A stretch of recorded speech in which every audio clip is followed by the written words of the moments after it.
પાંચમો સ્કંદ, ચોથો અધ્યાય. ઋષભદેવજીનું રાજ્ય શાસન. શ્રી સુખદેવજી કહે છે, હે રાજન, નાભિપુત્રના આ અંગો જન્મથી જ ભગવાન વિષ્ણુના વજ્ર અંકુશ વગેરે ચિહ્નોથી યુક્ત હતા. ક્ષમતા, શાંતિ, વૈરાગ્ય, ઐશ્વર્ય વગેરે મહાવિભૂતિઓને કારણે તેમનો પ્રભાવ દિવસે દિવસે વધતો જતો હતો. આ જોઈને મંત્રી વગેરે પ્રકૃતિ વર્ગ, પ્રજા, બ્રાહ્મણો અને દેવતાઓને એવી પ્રબળ અભિલાષા થવા લાગી કે ઋષભદેવજી જ પૃથ્વીનું શાસન કરે. તેમનું સુંદર અને સુડોળ શરીર, વિપુલ કીર્તિ, તેજ, બળ, ઐશ્વર્ય, યશ, પરાક્રમ, શૂરવીરતા વગેરે ગુણોને કારણે મહારાજ નાભીએ તેમનું નામ ઋષભ એટલે કે શ્રેષ્ઠ રાખ્યું. એકવાર ભગવાન ઇન્દ્રે ઈર્ષ્યાવશ તેમના રાજ્યમાં વૃષ્ટિ કરી નહીં. ત્યારે યોગેશ્વર ભગવાન ઋષભે ઇન્દ્રની મૂર્ખતા પર હસતા હસતા પોતાની યોગમાયાના પ્રભાવથી પોતાના વર્ષ અર્થાત રાષ્ટ્ર અજનાભ ખંડમાં ખૂબ પાણી વરસાવ્યું. મહારાજ નાભી પોતાની ઈચ્છા મુજબ શ્રેષ્ઠ પુત્ર પામીને અત્યંત આનંદમગ્ન થઈ ગયા અને પોતાની જ ઈચ્છાથી મનુષ્ય શરીર ધારણ કરનારા પુરાણ પુરુષ શ્રી હરિનું સપ્રેમ લાલન પાલન કરતા કરતા તેમના જ લીલા વિલાસથી મુગ્ધ થઈને વત્સ, તાત એમ ગદગદ વાણીમાં કહેતા અત્યંત સુખ અનુભવવા લાગ્યા. જ્યારે તેમણે જોયું કે મંત્રીમંડળ, નાગરિકો અને રાષ્ટ્રની પ્રજા ઋષભદેવને ઘણો પ્રેમ કરે છે, ત્યારે તેમણે ધર્મ મર્યાદાના રક્ષણ માટે તેમનો રાજ્યાભિષેક કરીને બ્રાહ્મણોની દેખરેખ હેઠળ છોડી દીધા અને પોતે પોતાની પત્ની મેરુદેવી સહિત બદ્રિકાશ્રમમાં ચાલ્યા ગયા. ત્યાં અહિંસા વૃત્તિથી જેનાથી કોઈને ઉદ્વેગ ન થાય તેવી કૌશલ્યપૂર્ણ તપસ્યા અને સમાધિ યોગ વડે ભગવાન વાસુદેવના નરનારાયણ રૂપની આરાધના કરતાં કરતાં સમય આવ્યો ત્યારે તેમના જ સ્વરૂપમાં લીન થઈ ગયા. હે પાંડુનંદન, રાજા નાભી વિશે આ લોકોક્તિ પ્રસિદ્ધ છે.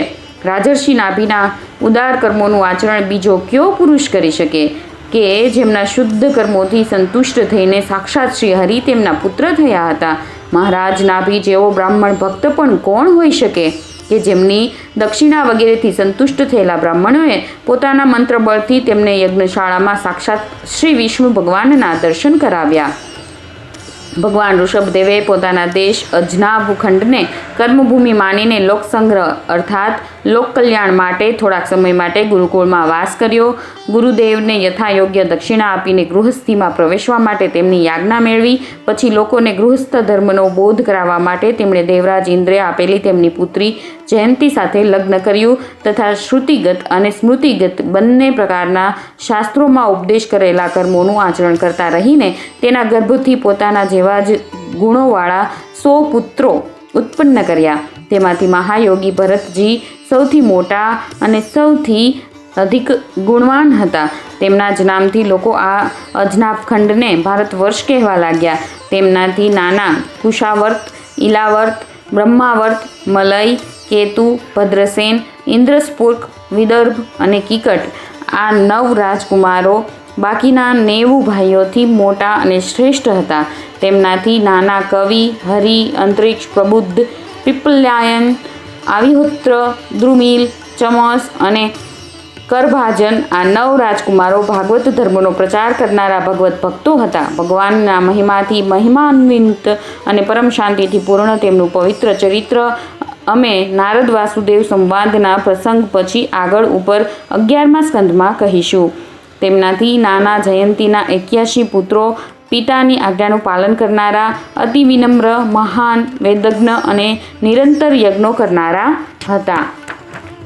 તેઓ પુણ્ય કર્મોનું અનુષ્ઠાન કરવાથી શુદ્ધ થઈને બ્રાહ્મણ થઈ ગયા હતા. ભગવાન ઋષભદેવ જો કે પરમ સ્વતંત્ર હોવાને કારણે પોતે સદૈવ બધા પ્રકારના અનર્થોની પરંપરાથી રહિત કેવળ આનંદ અનુભવ સ્વરૂપ અને સાક્ષાત ઈશ્વર જ હતા, તો પણ અજ્ઞાનીઓની જેમ કર્મો કરતા રહીને તેમણે સમય અનુસાર પ્રાપ્ત ધર્મનું આચરણ કરીને તેનું તત્વ નહીં જાણનારા લોકોને તેનો બોધ આપ્યો.